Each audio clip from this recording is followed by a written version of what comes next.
केबे हेबो पंचायत निर्वाचन केबे हेबो तारीख घोषणा निर्धारित समय रे हेबो ना आगुआ हेबो राजनैतिक बयानबाजी भितरे बड़ संकेत देले राज्य मुख्य निर्वाचन कमिशनर कहिले आरंभ होईछि पंचायत निर्वाचन प्रस्तुति सब डिविजन स्तर रे चली प्रस्तुति बूथ बैलेट बॉक्स सह आवश्यक काम पई दिया जाइछि निर्देश पंचायत निर्वाचन को अछि अल्प दिन 5 वर्ष कार्यकाल सरिले हेबो पंचायत निर्वाचन एने निर्वाचन कमिशन को सूचना परे बढ़िला चर्चा दिन जेते पाखौछि पंचायत निर्वाचन को नहीं चर्चा सेते बढ़ुछि पंचायत निर्वाचन को आहुरी वर्षे समय थिबा बेले एबेठू आरंभ हलानी अंक कषा केबे हेबो पंचायत निर्वाचन आगुआ हेबो कि ना निर्धारित समय रे हेबो एमिति अनेक चर्चा एबे राजनीतिक महल रे आलोचना चलछि फेब्रुआरी मास 2027 रे पंचायत प्रतिनिधि कार्यकाल सरुथुवा बेले आरंभ हलानी प्रस्तुति एहाको नै आज राज्य निर्वाचन कमिशनर देइछन्ति सूचना कहिछन्ति निर्धारित समय रे हेबो पंचायत निर्वाचन 5 वर्ष कार्यकाल सरिले हेबो पंचायत निर्वाचन समय आसिले पंचायत निर्वाचन नहीं निष्पत्ति हेबो पंचायत निर्वाचन पई सब डिविजन स्तर रे आरंभ होईछि प्रस्तुति 10 दिन भितरे जिलापालक सह बैठक होईछि बूथ बैलेट बॉक्स सह जहाँ आवश्यक काम आरंभ पई निर्देश दिया जाइछि से बूथ हो बैलेट बॉक्स हो ईवीएम हो इत्यादि इत्यादि जहाँ जहाँ रिक्वायरमेंट अच्छी ता उपरे प्रिपरेशन काम आरंभ करिया भाई हम निर्देश देइछु एवं से अनुसार ताको फॉलो अप करिवो एवं जहाँ जो स्तर रे जो काम हवा कथा से उडा टाइम जेमती हबा पंचायत निर्वाचन जेहेतु आगु को अच्छी आउ अल्प समय अच्छी से विषय निष्पत्ति किछि हेइ नाही वर्तमान जाय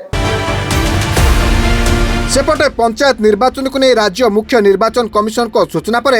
आरंभ होईछि राजनैतिक बयानबाजी गतकाली बीजेपी राज्य सभापति पंचायत निर्वाचन नहीं देइथिले बड़ संकेत कर्मी और नेतांक मनरे जोश भरिबा सह सांगठनिक कार्य को जोरदार करिया पई बयान देइथिले आउ कहिथिले जनगणना पई आगुआ पंचायत निर्वाचन हेबार संभावना रहिछि आगुआ 2-3 मास पूर्वरु होई पारे पंचायत निर्वाचन आउ आज राज्य मुख्य निर्वाचन कमिशन को सूचना पर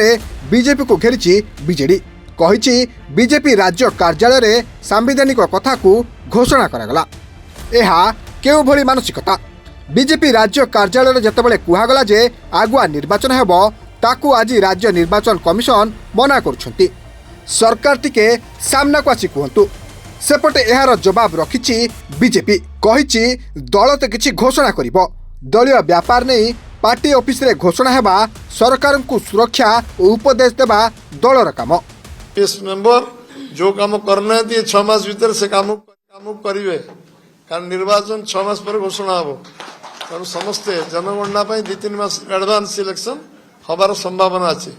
तेणु समस्ते जो काम अधूरा रही 4 वर्ष है करना ये 6 मास भीतर से काम को पूर्णांग करने चेष्टा करेंगे जो मैंने भारतीय जनता पार्टी ऑफिस रे जदि गोटे सांविधानिक कथा को घोषणा करा जिवो ताहाले ये कौ भली मानसिकता ताहा हम जानी पारुनु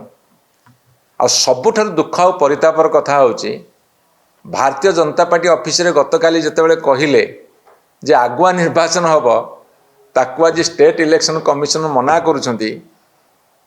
ताहाले जो भारतीय जनता पार्टी सरकार अच्छंती जो सरकार बहादुर अच्छंती सी टिके सामना को आसी कहंतु केते उचित केते अनुचित को कथा हला पार्टी तो किसी घोषणा करिवो ना दलीय व्यापार नहीं करी पार्टी ऑफिस रे घोषणा हबाटा कि सरकार को सुरक्षा दवा कथा कि सरकार को उपदेश दवा पार्टी काम से कर्तव्यटा से पालन करू पंचायत निर्वाचन को वर्षे समय थिबा बेले एबेठू पंचायत निर्वाचन नहीं आरंभ हलानी राजनैतिक बयानबाजी एहारी भितरे केबे हेबो पंचायत निर्वाचन समस्तक नजर ब्यूरो रिपोर्ट रिपोर्टर्स टुडे।